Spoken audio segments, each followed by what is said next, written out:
side with the parents after the justices seemed taken aback by the content in these books. I too was struck by these are young kids, picture books, and on matters concerning sexuality. I suspect there are a lot of non-religious parents who weren't all that thrilled about this, and then you add in religion, and that's even more serious. Judge Dean, the lower courts sided with the teachers union and not the parents, which by the time this gets to the Supreme Court, I imagine that even Elena Kagan was thinking, why in the world did this ever get to us in the first place? It's obvious. Yeah, the Federal Appeals Court ruled that the school can withdraw a parent's right to opt their child out of this clearly sexual, transgender picture book for young children. And the issue is, parental rights as it relates to schools. Parents have a parental right and a constitutional right, but they don't have a right to control everything that goes on in the school. This case will be a very important case to define ultimately what control parents have as it relates to the school curriculum. And we've seen this tug of war start over the last few years specifically, but it started in 1925 when the court ruled states can't force children to attend only public schools when parents wanted their kids to go to religious schools, and we just keep defining it. But I think that the argument that the schools are using is pretty bizarre. They're saying that they want to be able to instruct these children about these books, not just read, but instruct, because, quote, diversity is strength, inclusivity is promise, and every child deserves an education that invites the truth. But I, as a parent, should have the right to say, I do not want my child exposed to any kind of ideology of gay or lesbian sexuality, irrespective of whether it violates my constitutional beliefs as a parent. So let's leave religion out. So the question, I think, is going to be a very simple one, where the courts are going to say you can opt out. But that's why, Dana, right now in this country, 29 states and the District of Columbia have school voucher programs so that parents don't have to deal with this nonsense of being called white supremacists and racist because they don't want their 5-year-old to be shown how boys have sex with each other. This is bizarre. Jesse, even the other justices also seemed a little taken aback by the content, but in their brief, the school district said it's just merely to introduce the concept. And the parents are saying, no, that's what we can do that at home. We don't need to do that in the classroom between 3 and 10. I'm going to teach gay sex to your 6-year-old, whether you like it or not, is a powerful argument to the Supreme Court. Maybe the most perverted argument the Supreme Court has ever heard. Judge, can Justice Alito set these lawyers on fire? I don't think so. Okay, probably not. Can he call Chris Hansen to catch a predator? Because this is a confession. These people in Montgomery County are sick. And look at these titles, Dana. Pride Puppy, Uncle Bobby's Wedding. I did a deep dive. It's more than just gay romance. Drag queens, F is for feather boa, I is for intersex. And they've managed to do something no one's ever done in the history of civilization. Unite Jews, Muslims, and Catholics together under one banner. Now, when all of these people have fought wars and killed each other for centuries, maybe you realize you're doing something wrong. You're right. The teachers now have this guidance session where they will facilitate the conversation and answer questions to the students. What kindergartner has a question about cross-dressing? And do you trust a purple-haired woman with a nose ring and a trans flag on her desk to have an honest conversation with your kid? Absolutely not. What's scary here, Dana, is they're so adamant about this that they've gone all the way to the highest court in the land, and they've spent $1 million in legal fees. And their argument is this: if 1 or 2 people opt out, then the lesson doesn't work. Okay, so that's like saying if 2 guys get a doctor's note to get them out of gym class, and there's 48 out of the 50 kids still in gym, then gym doesn't work. It's a preposterous argument, and Alito, I cannot wait to read his opinion. Greg, you've got a great amount of notes. That I do, sweetheart. If you know, you know. Gotta watch it dream. Do you know we have to? It's the most important point of this segment. This is not about gays or lesbians. It's about activists. No reasonable gay wants to be part of this story. Mm-hmm. No gay wants to talk to your kids. This is the phenomenon of the activist, and it's ruined the gay brand. Once they added T to L and G and B, it was over. Gays, what did you think about? Your gay best friend, fun, creative, artistic, the best person to go out drinking with because they're hilarious. Or shopping. And then the T got attached. And with that came all this activism. And it sucked all the fun out of it. And suddenly it started becoming this invasive thing in people's lives. And gays and lesbians are like, hell no. We don't want any part of this. This is not us. This is where, again, identity politics has blinded its followers to the basic concerns of most, if not all, Americans, including gays and lesbians.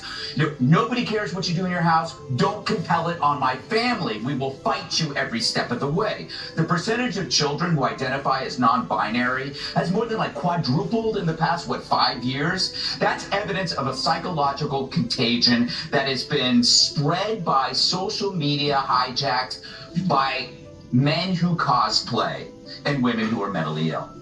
If this were a phase among kids, it would be great. But now you have activists who are exploiting that phase to somehow justify their miserable life choices. Just saw an article in Politico on Governor Pritzker. It was a glowing effort to paint him as a front runner. Right up front, he says, we're bullying basically a tiny minority of small defenseless people. He was talking about trans kids. He was basically painting parents as bullies because they were concerned about their children. Then he said trans kids have a higher rate of suicide. Not true. In fact, that is an egregious lie that is used by activists to separate their parents from their children. When their parents say, I'm concerned about my child being fed some kind of brainwash, they say, you're going to have blood on your hands. How many trans kids do you want to kill? This is not gays. This is not lesbians. I would say it's probably not even the majority of trans. This is trans activism.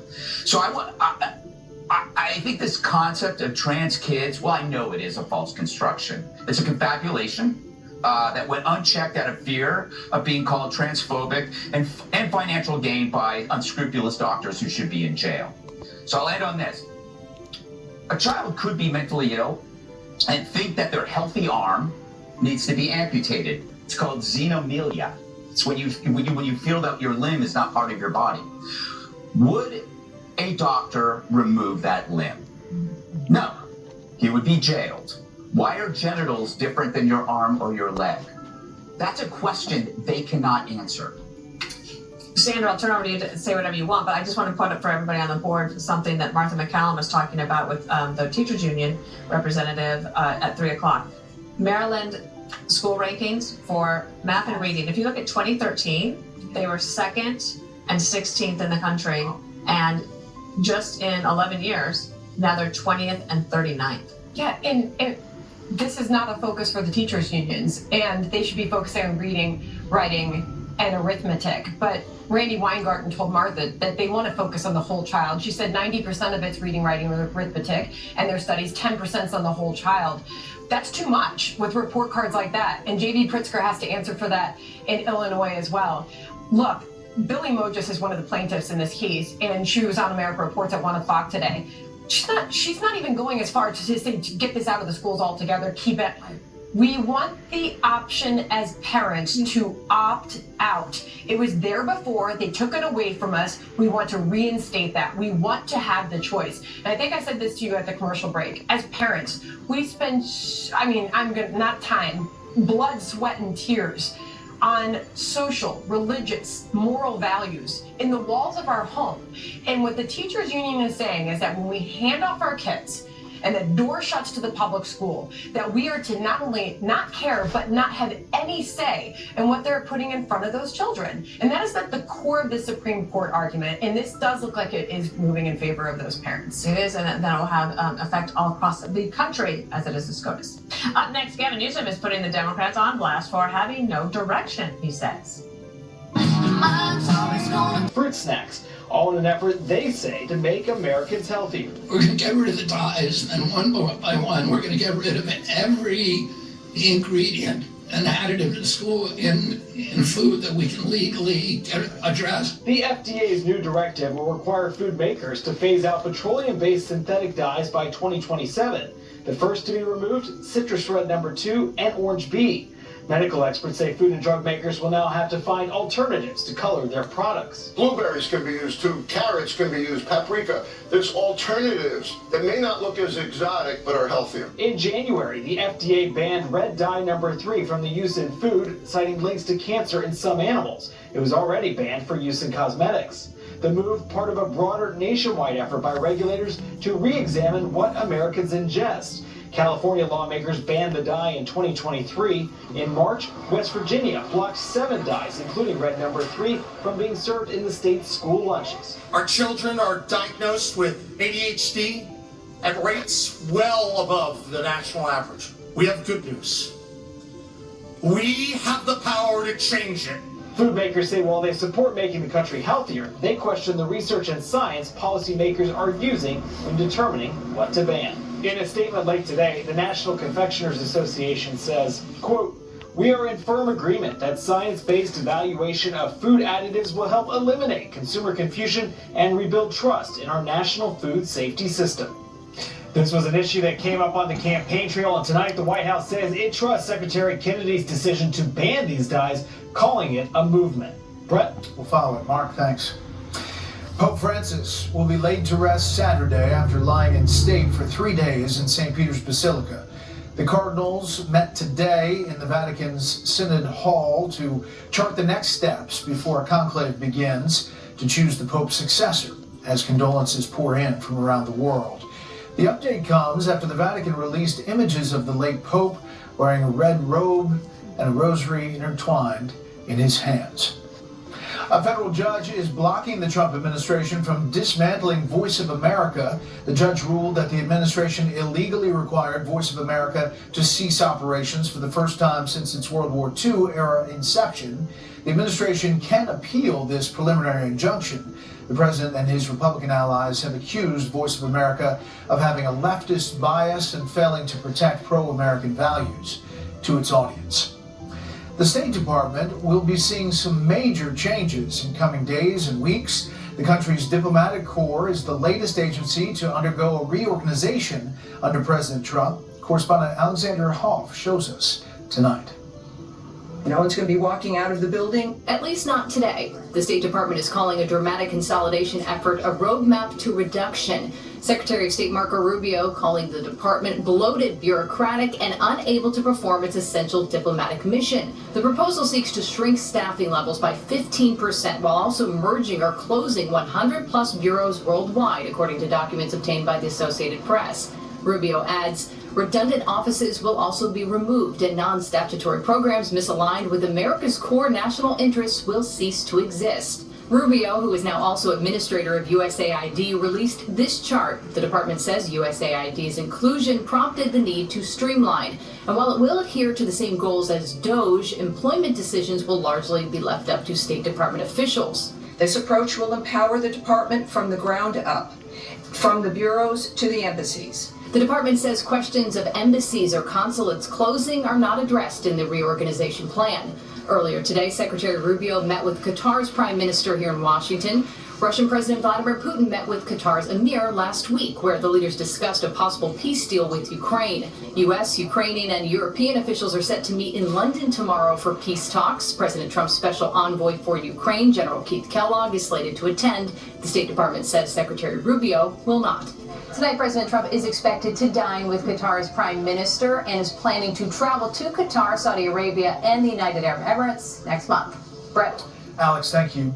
Up next, the panel on the fallout from the latest controversy involving Defense Secretary Pete Hegseth, had the president standing by him. The deportation debate, the latest from that judge, as they're doing filings right now, plus President Trump's effort to broker peace. All of that,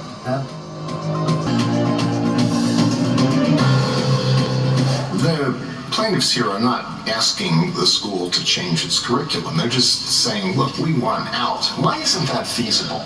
What is the big deal about allowing them to opt out of this? Once we articulate a rule like that, you're going to have a lot of parents, it seems to me. I don't think you can say just because it hasn't happened. Once we say something like what you were asking us to say, it'll be like, opt-outs for everyone.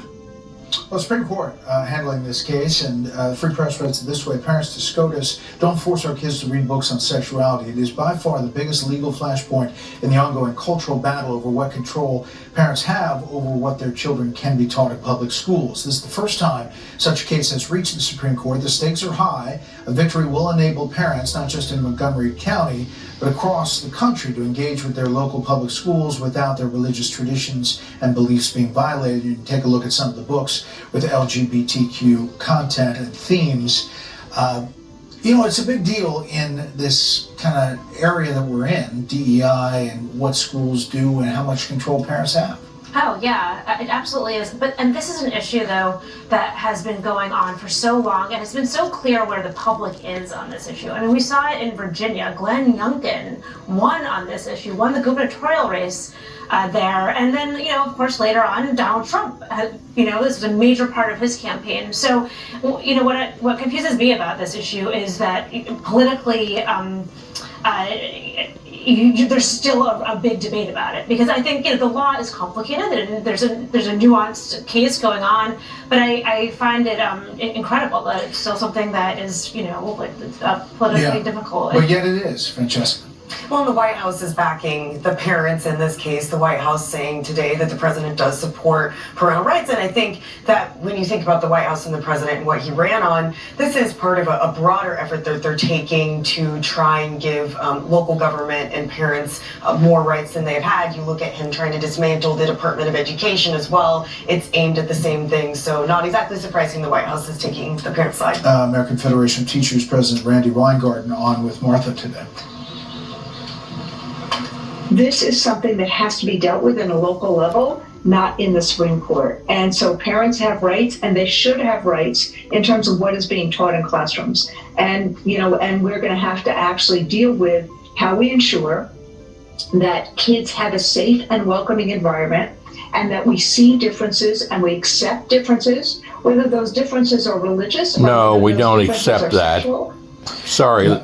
Miss Lesbian. Where your local level is and what Shame the on politics are as far as what she's arguing should happen on the local level. The Supreme Court's saying this is a bigger issue.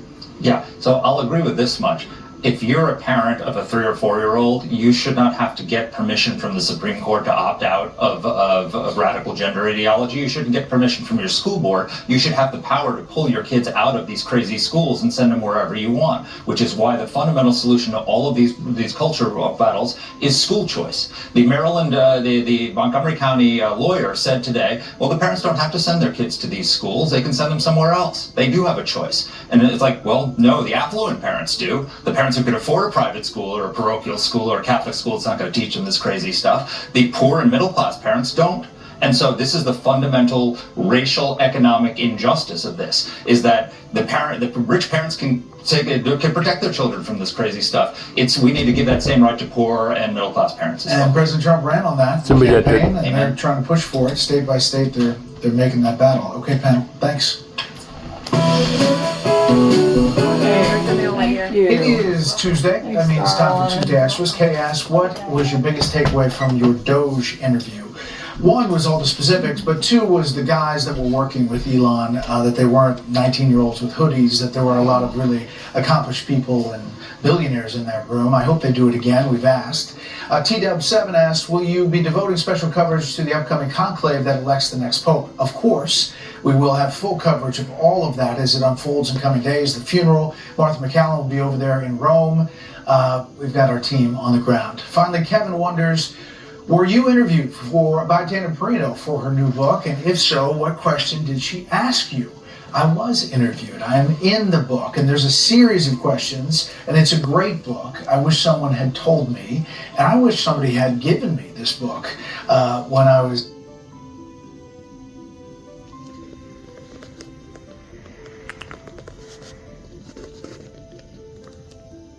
Hi, Peek.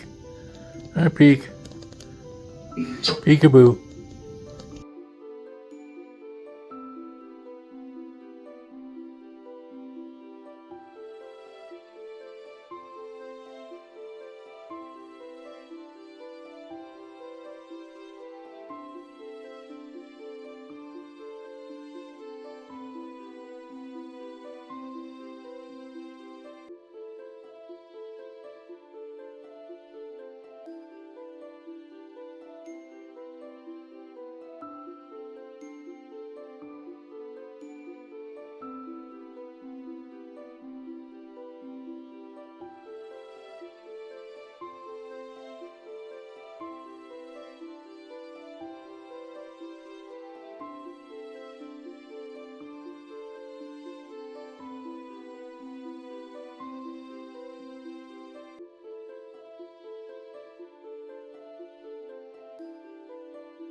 Sounds serious.